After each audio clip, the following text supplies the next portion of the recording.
এ ছেলে মানুষই তুলি দিয়ে।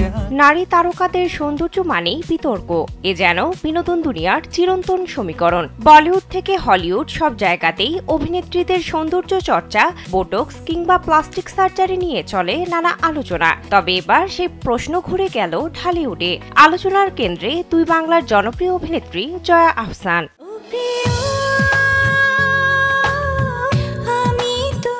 সম্প্রতি এক পডকাস্ট শোতে হাজির হয়ে জয়া বেশ খোলামেলাভাবেই মুখ খোলেন এই প্রসঙ্গে। তিনি বলেন, মানুষ বলে আমার পুরো শরীর নাকি প্লাস্টিক সার্জারি করা, এটা কিন্তু আমি শুনেছি আমার নাকি হেড টু টো সার্জারি করা। মনে পড়ছিল ভীষণ তোমায় দারুণ মনে পড়ছিল। স্যান্ডেলিনা সো, রূপচর্চায় আভিজাত্য। এরপর মুচকি হেসে যোগ করেন, বোটক্স এটা সেটা ব্যবহার করি, এগুলো নিয়েও মানুষ কথা বলে। অনেকে মনে করেন আমি এসব কমেন্ট দেখি না, কিন্তু আমি মাঝে মধ্যে দেখি। আমাদের কমেন্ট বক্স দেখলে আমাদের দেশের পুরুষদের স্টেট অফ মাইন্ডটা বোঝা যায়।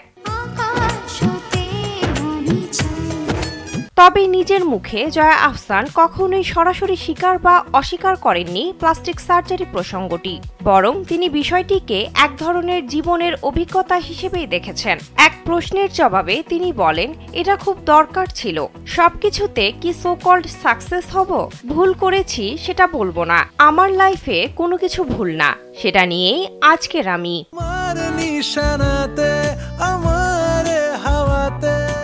শুধু সার্জারি নয়, নিজের কাজ ও সংলাপ নিয়েও নানাভাবে ট্রলের মুখে পড়েছেন জয়া আহসান।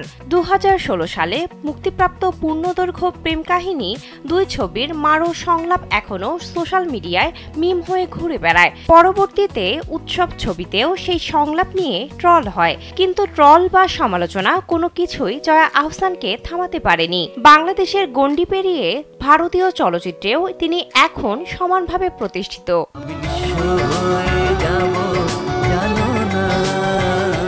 সম্প্রতি তার অভিনীত তাণ্ডব, উৎসব, ডিয়ার মা ও পুতুল নাচের ইতিকথা সিনেমাগুলো মুক্তি পেয়েছে। এছাড়া গত 19 সেপ্টেম্বর প্রেক্ষাগৃহে মুক্তি পায় ফেরেশতে। ওটিটিতেও বেশ প্রশংসা কুড়িয়েছে তার অভিনীত জয়া আর শারবিন এবং নকশিকাথার জমিন। বিনোদন ডেস্ক, কালবেলা।